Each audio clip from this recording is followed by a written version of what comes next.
which is good.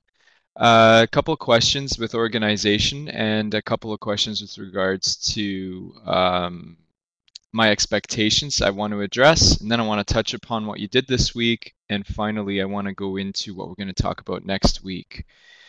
First of all, I have to say the last session that I taught was spectacular. This section is equally spectacular. The collegiality and the professionalism that you're displaying in the discussion pages, and most of the work, if not all of the work that you're submitting, is setting new standards for the course. And I hope you don't mind. I haven't asked anybody permission, but that's what I do. I'm going to share briefly some of the things that your colleagues have provided, because when I'm marking away, when I see the work that I'm about to showcase, it makes the feedback a lot easier. So let's start off with the housekeeping, and I need everybody to come on to the same page as far as the stress is concerned, and address a couple of things. Number one, with regards to the due dates, those due dates are just guidelines. They're my recommendations. I am not going to penalize, nor can I, if you don't hand anything late. My only weapon is my feedback. So if you want timely feedback, then just submit your work as quickly as you can, because as you can tell, I will get swamped with work.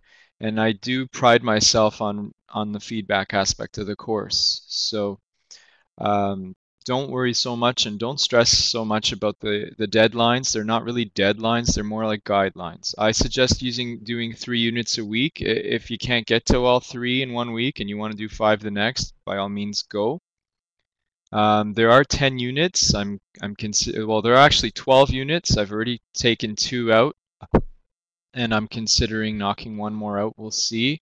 As long as I have a feeling that you're definitely going to hit the 120-hour bit, so we'll see. Some of you have already started negotiating with me about work that you've already produced, and I admire that, but I'll tell you what I tell everybody: when you make a deal with me, it always sounds good at the beginning.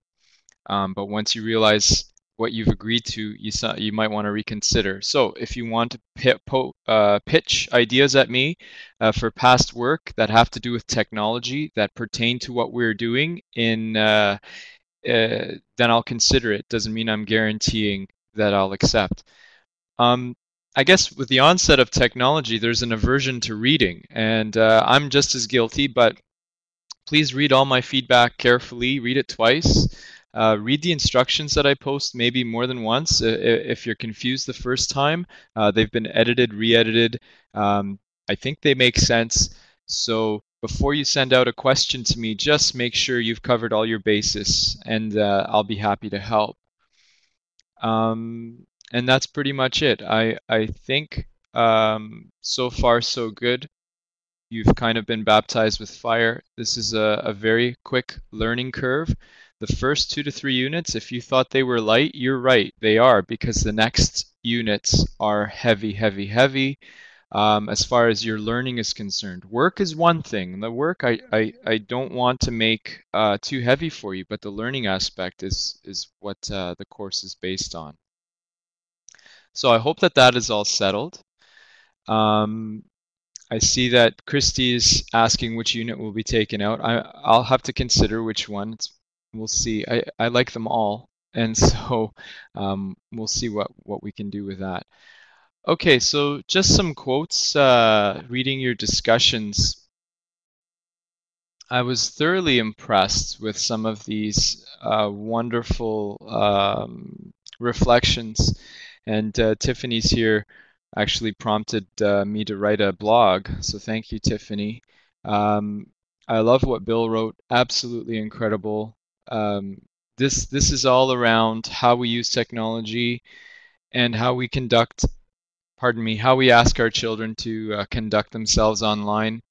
I'm going to take just a second, and I have to call people out. I have to call Bill and I have to call Paulette out because of the remarkable work that they submitted this time around. I'm going to showcase it. Sorry, guys, you can't stop me, but you'll see why. I try to showcase as much work as I can throughout the course because that's why we're here. We're building an online community. It's good to see what other people are doing. It's good to see what I expect as a standard of work. So I'll give you a clue about the way I communicate. If you receive feedback that's very short, then assume that I was okay with the work you produced. If you receive feedback that's like a paragraph long with exclamation marks all over the place, and then yeah, you've totally impressed me, and then I hope that you would take part 2 and part 3. I hope everyone takes part 2 and part 3. So moving on, before at the end, I'm going to showcase Bill and Paulette's work and Melissa's work, just because those 3 pieces really struck me. I'm going to share with you my 3-click rule. A lot of you have, I guess you've looked at the presentation, and Roy caught me because I didn't update that presentation. The search within a search obviously was no longer available, which is great. I wasn't trying to sneak it by you. It actually, Google has been going through some major changes in an effort to compete with Facebook and to dominate the World Wide Web. So it's good that I got some really good feedback, and that presentation will have to change, but the gist of it remains the same, and that is we have to be effective, we have to accept failed searches, and we have to move quickly. I don't spend more than 45 seconds a search. If I haven't received the information that I want, it's not my fault. It's those who designed the web page. It's their fault. And you know, it's the whole breakup thing, you know, when you were dating way back when, it's not you, it's me. No, it's not me, it's you. So that's the way, the approach you should take when you're working with the web. There's far too much choice out there to linger on a failed attempt. Far too much choice. So my 3-click rule is simple. My 3-click rule is, if I get to a website and it takes me more than 3 clicks, and that includes the very first click to get to the site. If it takes me more than 3 clicks to get to what I want, I don't waste my time. I'm out of there. That's my 3-click rule, and I will show you several examples of sites that I highly approve of that are no more than 3 clicks deep. That's the way it goes. You can add a click if you're not comfortable with 3. You can take one away. I don't know if you'll find anything. But anyway, that's my 3-click rule.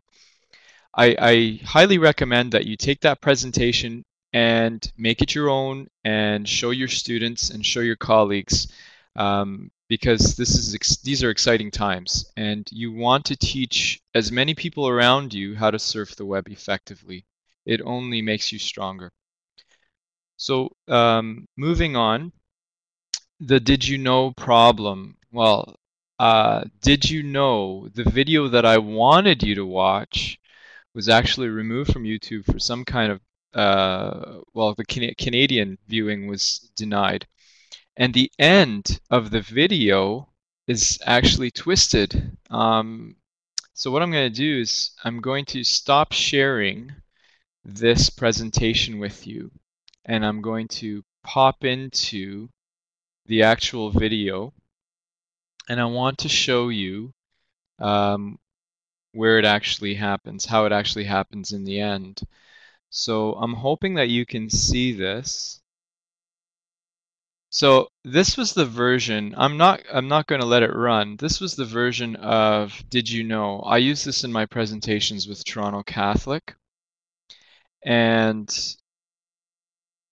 I love watching the reaction of the people that are in my course or in that day of PD. But here it is. It's the end that really gets to everybody. Let me see if I can find it for you here.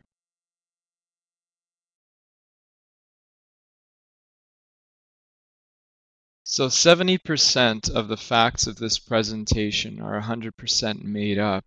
And the problem with that is it really angers people that are that are actually watching the presentation, because it's presented so well. And now it's not fair that you didn't get to see that entire presentation. But I'm going to try to make it available to you. I've snagged it. I've snagged it in a way, I can't tell you how, but I've snagged the video, even though it's not available here, that particular version, and I'm going to give you access to it so that you could use it in your classroom, because it is a very good video, and the way it ends is angering. Anyway, that's the whole idea. I constantly say the need for the teacher is growing, it's not diminishing, and the need to foster a critical eye in our students. Now, I don't mean cynical, and often people take those two terms and they bring them too close together. Cynicism is one thing, criticism is another.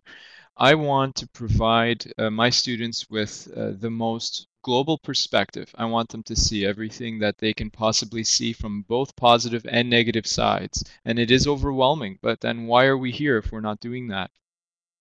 So you present this phenomenal video of facts and information, and then at the end, you realize that none of it's true, or 70% of it is made up.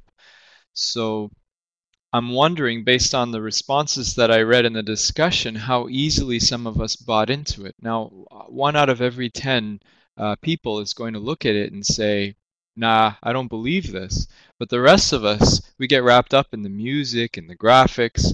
And if it's that easy for an adult to fall into that trap, imagine what it's like for the child who's just aching and thirsting for new knowledge. So that's where we have to put up that screen for them. So I'll share that with you, I promise. And now I briefly want to skip out for another second and show you some of that work before we go into my expectations for the next couple of presentations, or sorry, next couple of units. I want to show you first the work of your colleague, Melissa. And you know what? I'm a big fan of the idea, don't reinvent the wheel. I like when you take ideas and use them, and of course you're citing them. But I'm going to slowly scroll through Melissa's work, and it's incredibly specific. There's a great list of resources. This is eye candy for me because I have an aversion to text. I can't stand text. Just give me the nitty gritty. And yet I'm looking at this work and I'm okay with this. I can follow this and use it in my classroom. And Melissa, I sincerely hope that you try to use this in your classroom as well. So some of this is taken from sites, some of this is Melissa's work, some of this is a nice little mix, but this is detail. This is 9 pages. Am I saying everybody? I'm not trying to make anybody jealous or anything like that, but wow, that was super impressive. I'll show you Roy's. I don't know if Roy's here. I haven't peeked yet, but Roy is showing his prowess in using a PDF. So he obviously knows how to convert Word documents into PDF. And he's got a very nice setup as well.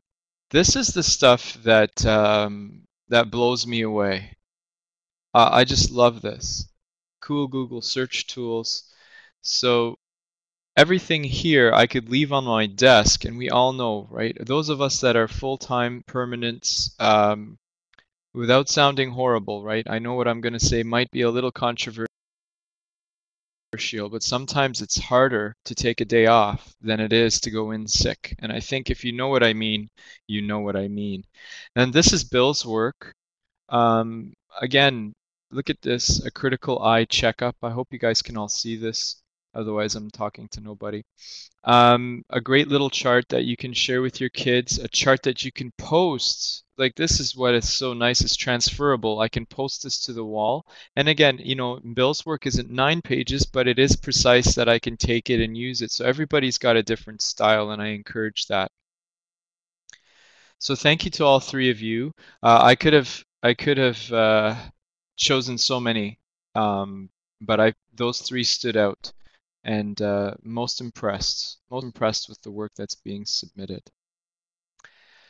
Okay, let's move on. Just a couple things. Just a couple things. The blog, the blog, the blog, the blog. I know this is the part that starts to make people a little bit uncomfortable. And I understand some of you already have a blog.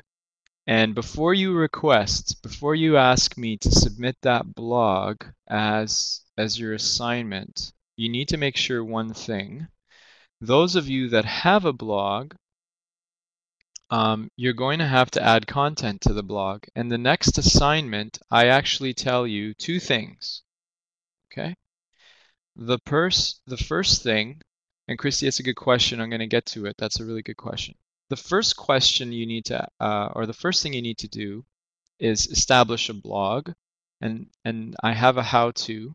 So for those of you that have never had a blog before, I show you how to create a blog. And the second piece is the content. What the heck are you going to put in that blog? Well, I've given you that. I've given you the content. I gave you an article to read, and that article is best practices for, I guess, sharing information or web searching the web, or organizing a blog. I can't remember what it was. I'd have to peek back in, but it is all in there.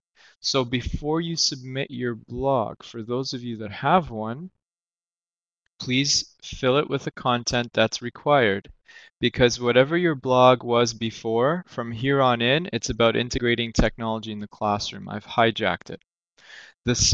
Now the rest of the people that have never done a blog before, which is the majority of you, I guarantee it, you're going to create a blog using Google Blog or Blogger, and then you're going to fill it with the content as well. So it's just a matter of going through the best practices. I'll show you. Let's go over that topic real quickly. Hope you guys don't mind me popping back in and out, but it's for the best. Okay, so yes, Christy, ask a quick question.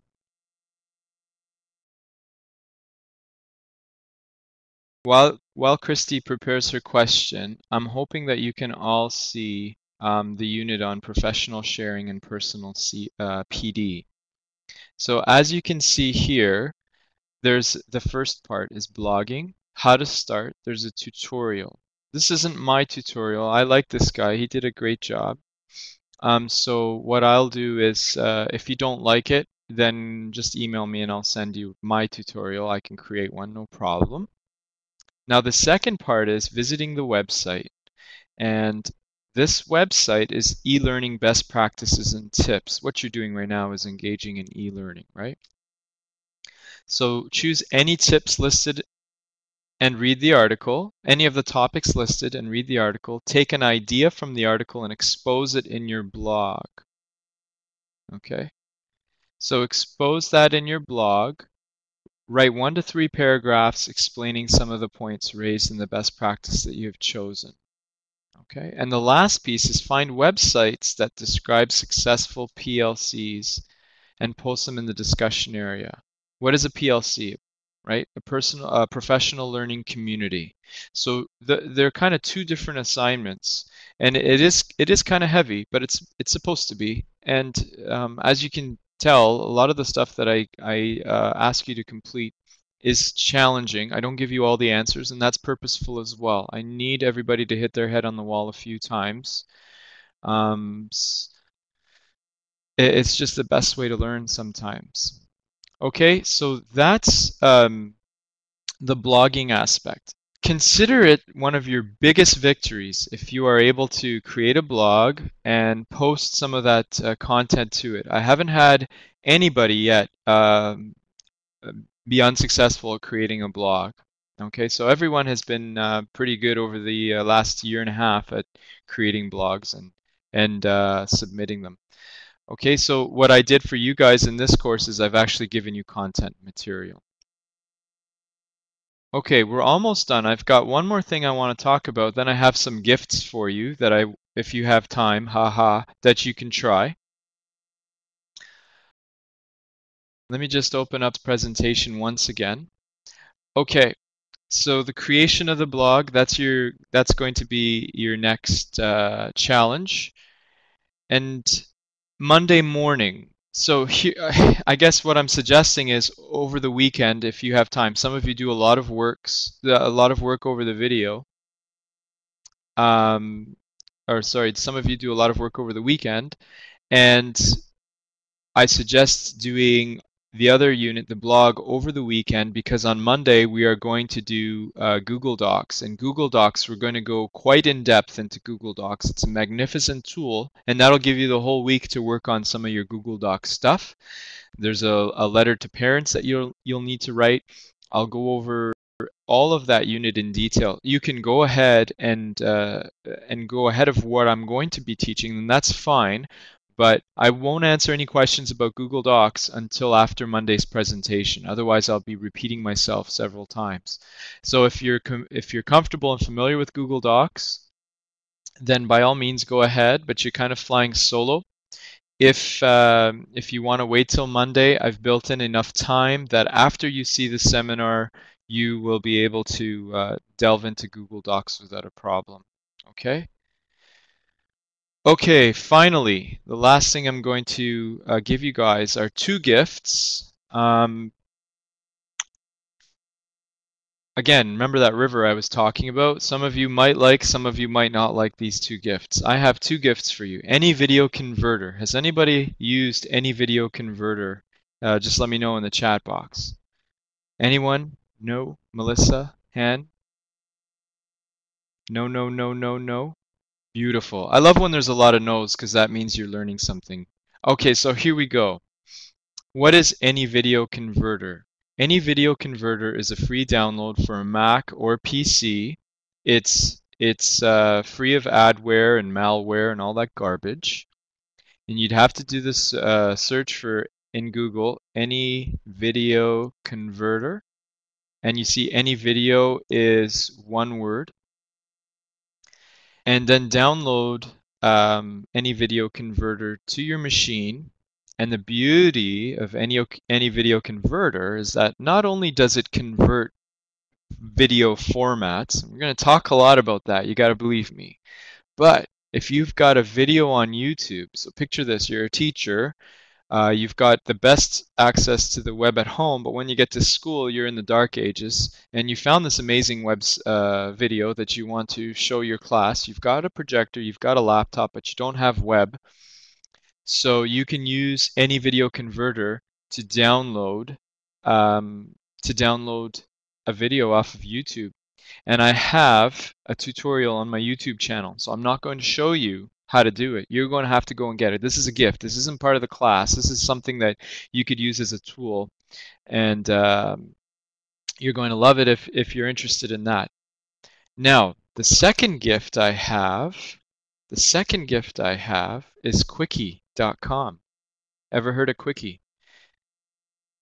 If you have, all right. Oh, see, I love the nose. That's fantastic. I love it. Okay, so Quickie, I can tell you, for the most part, you shouldn't have heard it because it's only about, I would say, it came out in April. Came out in April. It was in beta, which means it was being tested. So anytime you hear the word beta, don't let whoever's saying it, try to sound cool. It just means testing. So Quickie.com takes all of the content from the Wikimedia Foundation, which founded Wikipedia. And now don't you guys dare put down Wikipedia, because teachers have a tendency to do that. Don't put down Wikipedia, put down the use of it. Wikipedia is a phenomenal source of information. And I'm not going to go off on a tangent just yet about Wikipedia, but what it does, I'm going to show you what it does, and I'll explain it as I go. Quickie.com or org, I think it's .com. I'll show you. Hopefully you can see my screen here. Quickie.com takes all of the information that is in Wikipedia and converts it to a visual and auditory presentation. So for example, let's do the Great Pyramids. I hope you guys can see this. So the Great Pyramid of Giza. So I'm going to click on the Egyptian pyramids here, and it will load a visual display. Here it is. And it's basically a presentation. And I'm sorry to my French teachers, it is in English. They haven't released a multi-language one yet.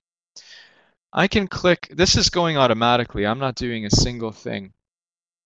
Okay, and if I wanted to stop at any of the picture, let's say I wanted to say this, it will pause the presentation, it will take me to the picture, it will cite where the original image came from, it will also give me a related topic. I can rate this. I can improve the wiki. This is critical because she talks very fast, right? So what I do is I click on, let me just show you here. I improve the wiki. I click here. I can suggest a picture. I can suggest a YouTube video.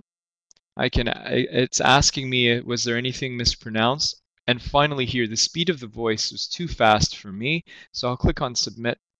And because it's such a young site, they are quick to respond. Most of the sites that or most of the topics that I've already visited, I've taken my class with, and they've responded. They've responded to some of the criticisms. Please slow down her voice. So you'll notice that some of the voice is sometimes she's very slow and sometimes she's a little quick. So when you think about integration of technology in the classroom, think about how easy it is to use something like wiki.com. You're not spending 100 years creating something. You're just simply using something that's already been made. Now, a couple of quick words about Wikipedia and Quickie and all of that stuff.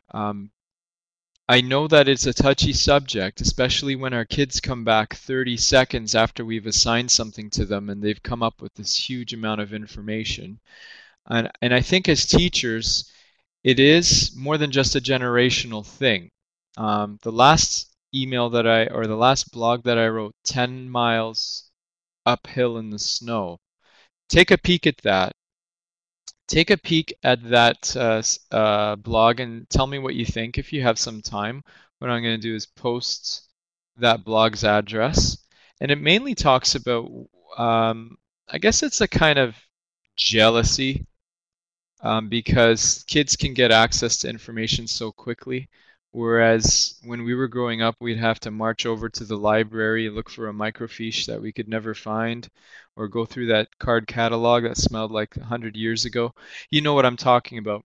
Whereas kids can access information so quickly. So there is, it gets you. It gets you. But to attack the content in Wikipedia, although Wikipedia is live and it is contributed to by so-called experts around the world, they do have a great staff that's constantly skimming through it looking for citation errors or misinformation. And that's where you come in. As a user, you can go in and post your criticism and they will change it. That's the beauty of Wikipedia. It's alive, it's a living encyclopedia. Okay, so I've given you some bits of information. And pretty much that's going to conclude this session. So unless I'm going to stay online, I'm going to stop recording now, and I'll say thank you for joining, but don't leave.